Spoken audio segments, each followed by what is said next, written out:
Kitab Kejadian. Pada mulanya Allah menciptakan langit dan bumi. Bumi belum berbentuk dan kosong.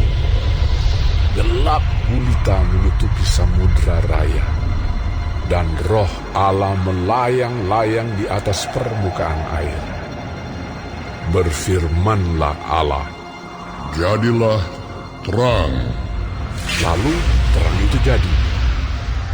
Allah melihat bahwa terang itu baik, lalu dipisahkannyalah terang itu dari gelap.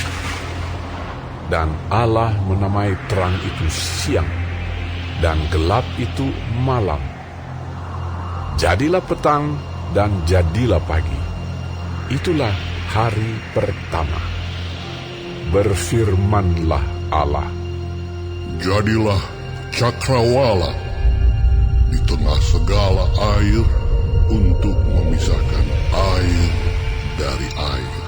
Maka Allah menjadikan cakrawala, dan ia memisahkan air yang ada di bawah cakrawala itu dari air yang ada di atasnya. Dan jadilah demikian. Lalu Allah menamai cakrawala itu langit. Jadilah petang dan jadilah pagi. Itulah hari kedua. Berfirmanlah Allah, "Hendaklah segala air yang di bawah langit berkumpul pada satu tempat, sehingga kelihatan yang kering." Dan jadilah demikian. Lalu Allah menamai yang kering itu darat, dan kumpulan air itu dinamainya laut. Allah melihat bahwa semuanya itu baik. Berfirmanlah Allah, "Hendaklah tanah menumbuhkan tunas-tunas muda, tumbuh-tumbuhan yang berbiji, segala jenis pohon buah-buahan yang menghasilkan buah yang berbiji, supaya ada tumbuh-tumbuhan di bumi." Dan jadilah demikian. Tanah itu menumbuhkan tunas-tunas muda, segala jenis tumbuh-tumbuhan yang berbiji, dan segala jenis pohon-pohonan yang menghasilkan buah yang berbiji. Allah melihat bahwa semuanya itu baik. Jadilah petang dan jadilah pagi. Itulah hari ketiga. Berfirmanlah Allah, "Jadilah benda-benda penerang pada cakrawala untuk memisahkan siang dari malam. Biarlah benda-benda penerang itu jadi tanda yang menunjukkan masa-masa yang tetap dan hari-hari dan tahun-tahun. Dan sebagai penerang pada cakrawala, biarlah benda-benda itu menerangi bumi." dan jadilah demikian.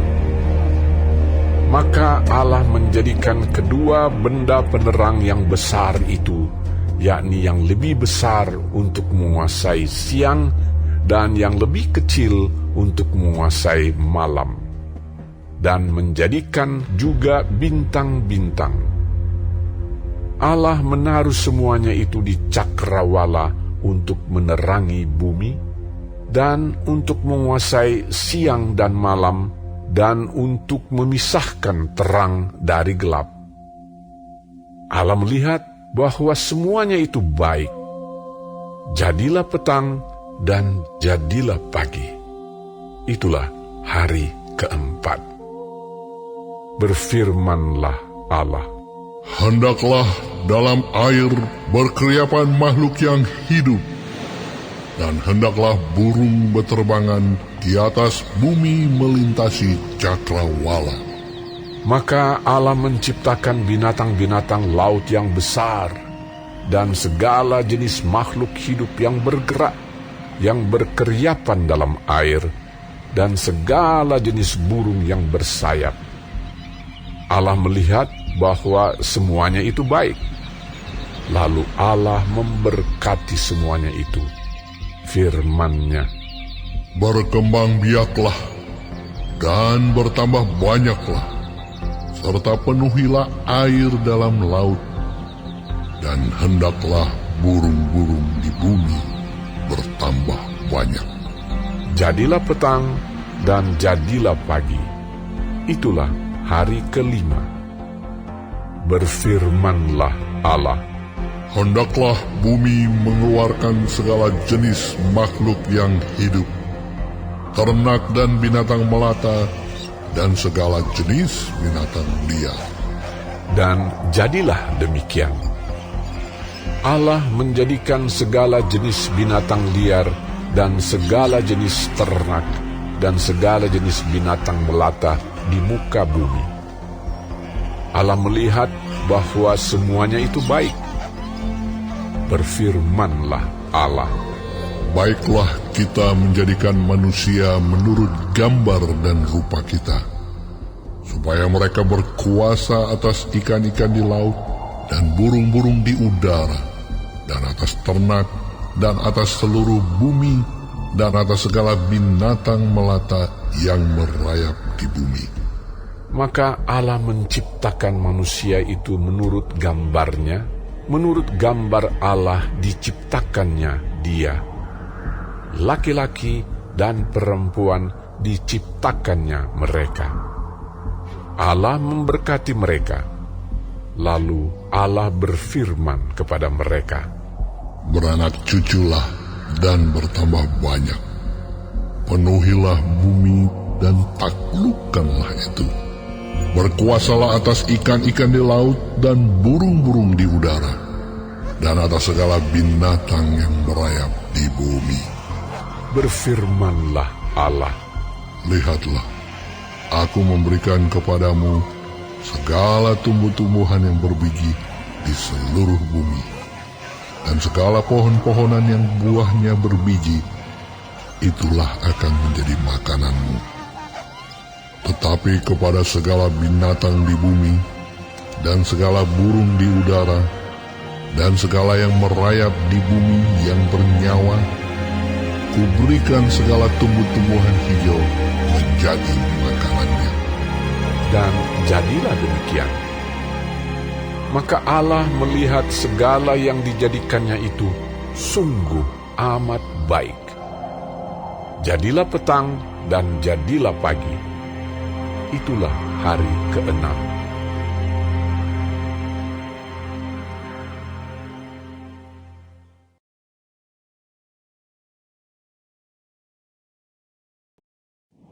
Demikianlah diselesaikan langit dan bumi dan segala isinya. Ketika Allah pada hari ketujuh telah menyelesaikan pekerjaan yang dibuatnya itu, berhentilah ia pada hari ketujuh dari segala pekerjaan yang telah dibuatnya itu. Lalu Allah memberkati hari ketujuh itu dan menguduskannya. Karena pada hari itulah ia berhenti dari segala pekerjaan penciptaan yang telah dibuatnya itu. Demikianlah riwayat langit dan bumi pada waktu diciptakan. Ketika Tuhan Allah menjadikan bumi dan langit, belum ada semak apapun di bumi, belum timbul tumbuh-tumbuhan apapun di padang. Sebab Tuhan Allah belum menurunkan hujan ke bumi, dan belum ada orang untuk mengusahakan tanah itu. Tetapi ada kabut naik ke atas dari bumi dan membasahi seluruh permukaan bumi itu. Ketika itulah Tuhan Allah membentuk manusia itu dari debu tanah dan menghembuskan nafas hidup ke dalam hidungnya. Demikianlah manusia itu menjadi makhluk yang hidup. Selanjutnya, Tuhan Allah membuat taman di Eden, di sebelah timur. Disitulah ditempatkannya manusia yang dibentuknya itu.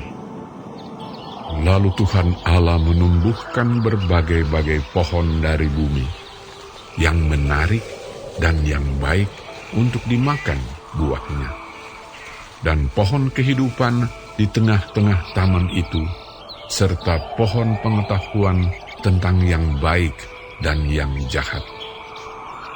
Ada suatu sungai mengalir dari Eden untuk membasahi taman itu. Dan dari situ, sungai itu terbagi menjadi 4 cabang. Yang pertama, namanya Pison, yakni yang mengalir mengelilingi seluruh tanah Hawila, tempat emas ada. Dan emas dari negeri itu baik. Di sana ada damar bedola dan batu krisopras. Nama sungai yang kedua ialah Gihon, yakni yang mengalir mengelilingi seluruh tanah Kush. Nama sungai yang ketiga ialah Tigris, yakni yang mengalir di sebelah timur Asyur. Dan sungai yang keempat ialah Efrat. Tuhan Allah mengambil manusia itu dan menempatkannya dalam Taman Eden untuk mengusahakan dan memelihara taman itu. Lalu Tuhan Allah memberi perintah ini kepada manusia. Semua pohon dalam taman ini boleh kau makan buahnya dengan bebas. Tetapi pohon pengetahuan tentang yang baik dan yang jahat itu, janganlah kau makan buahnya, sebab pada hari engkau memakannya, pastilah engkau mati. Tuhan Allah berfirman, Tidak baik kalau manusia itu seorang diri saja. Aku akan menjadikan penolong baginya yang sepadan dengan dia. Lalu Tuhan Allah membentuk dari tanah segala binatang hutan dan segala burung di udara. Dibawanyalah semuanya kepada manusia itu untuk melihat bagaimana ia menamainya. Dan seperti nama yang diberikan manusia itu kepada tiap-tiap makhluk yang hidup, demikianlah nanti nama makhluk itu. Manusia itu memberi nama kepada segala ternak, kepada burung-burung di udara, dan kepada segala binatang hutan. Tetapi baginya sendiri, ia tidak menjumpai penolong yang sepadan dengan dia. Lalu Tuhan Allah membuat manusia itu tidur nyenyak. Ketika ia tidur, Tuhan Allah mengambil salah satu rusuk daripadanya, lalu menutup tempat itu dengan daging. Dan dari rusuk yang diambil Tuhan Allah dari manusia itu, dibangunnyalah seorang perempuan. Lalu dibawanya kepada manusia itu. Lalu berkatalah manusia itu, Inilah dia, tulang dari tulangku, dan daging dari dagingku. Ia akan dinamai perempuan, sebab ia diambil dari laki-laki. sebab itu seorang laki-laki akan meninggalkan ayahnya dan ibunya dan bersatu dengan istrinya, sehingga keduanya menjadi satu daging. Mereka keduanya telanjang, manusia dan istrinya itu, tetapi mereka tidak merasa malu.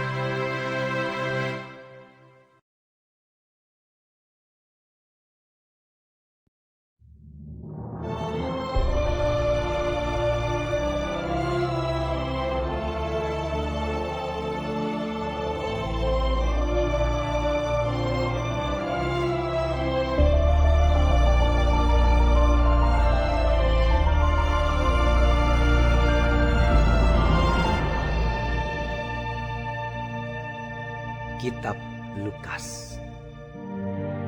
Theophilus yang mulia, banyak orang telah berusaha menyusun suatu berita tentang peristiwa-peristiwa yang telah terjadi di antara kita, seperti yang disampaikan kepada kita oleh mereka yang dari semula adalah saksi mata dan pelayan firman. Karena itu, setelah aku menyelidiki segala peristiwa itu dengan seksama dari asal mulanya, aku mengambil keputusan untuk membukukannya dengan teratur bagimu, supaya engkau dapat mengetahui bahwa segala sesuatu yang diajarkan kepadamu sungguh benar. Pada zaman Herodes, Raja Yudea, adalah seorang imam yang bernama Zakaria dari rombongan Abia. Istrinya juga berasal dari keturunan Harun, namanya Elisabet. Keduanya adalah benar di hadapan Allah dan hidup menurut segala perintah dan ketetapan Tuhan dengan tidak bercacat. Tetapi mereka tidak mempunyai anak, sebab Elisabet mandul dan keduanya telah lanjut umurnya. Pada suatu kali, waktu tiba giliran rombongannya, Zakaria melakukan tugas keimaman di hadapan Tuhan. Sebab ketika diundi sebagaimana lazimnya untuk menentukan imam yang bertugas, dialah yang ditunjuk untuk masuk ke dalam bait suci dan membakar ukupan di situ.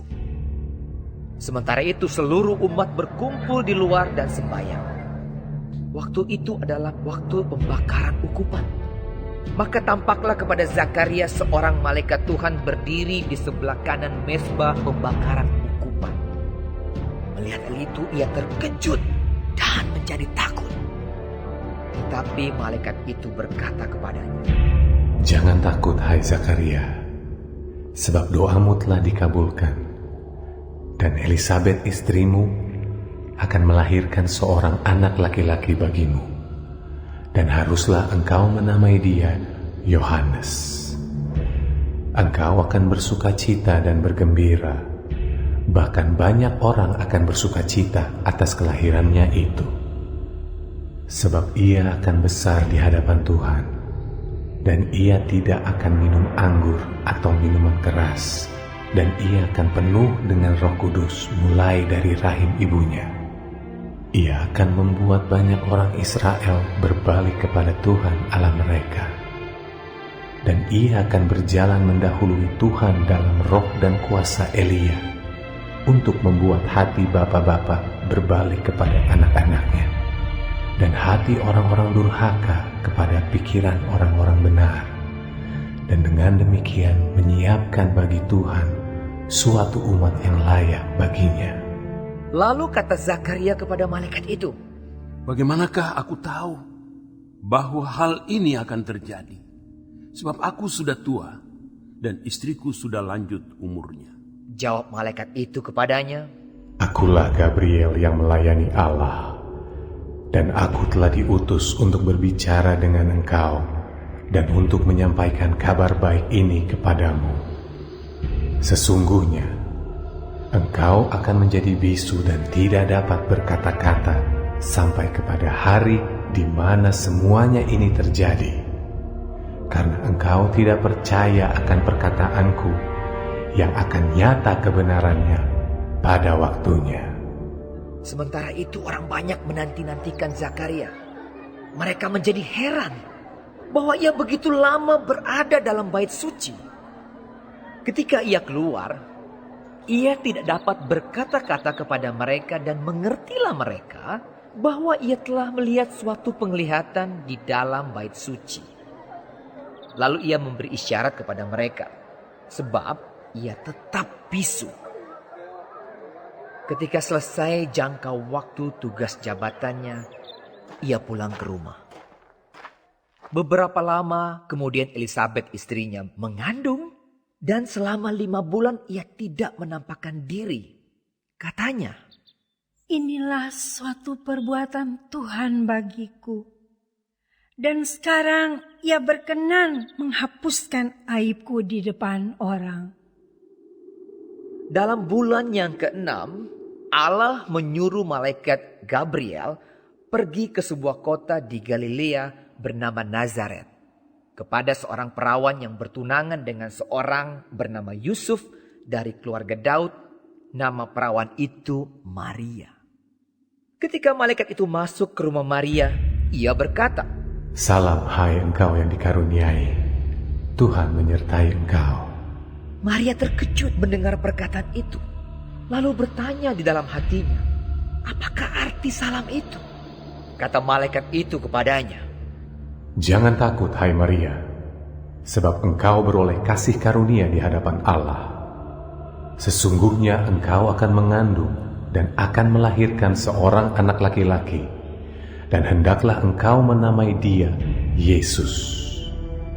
Ia akan menjadi besar dan akan disebut anak Allah yang Maha Tinggi, dan Tuhan Allah akan mengaruniakan kepadanya tahta Daud, bapa leluhurnya. Dan ia akan menjadi raja atas kaum keturunan Yakub sampai selama-lamanya, dan kerajaannya tidak akan berkesudahan. kata Maria kepada malaikat itu, Bagaimana hal itu mungkin terjadi? Karena aku belum bersuami. jawab malaikat itu kepadanya, Roh Kudus akan turun atasmu, dan kuasa Allah yang Maha Tinggi akan menaungi engkau. Sebab itu anak yang akan kau lahirkan itu akan disebut kudus, anak Allah. Dan sesungguhnya Elisabet sanakmu itu, ia pun sedang mengandung seorang anak laki-laki pada hari tuanya. Dan inilah bulan yang ke-6 bagi dia, yang disebut mandul itu. Sebab bagi Allah tidak ada yang mustahil. kata Maria, Sesungguhnya aku ini adalah hamba Tuhan. Jadilah padaku menurut perkataanmu itu. lalu malaikat itu meninggalkan dia. Beberapa waktu kemudian berangkatlah Maria dan langsung berjalan ke pegunungan menuju sebuah kota di Yehuda. Di situ ia masuk ke rumah Zakaria dan memberi salam kepada Elisabet. Dan ketika Elisabet mendengar salam Maria, melonjaklah anak yang di dalam rahimnya, dan Elisabet pun penuh dengan Roh Kudus. Lalu berseru dengan suara nyaring, Diberkatilah engkau di antara semua perempuan, dan diberkatilah buah rahimmu. Siapakah aku ini sampai ibu Tuhanku datang mengunjungi aku?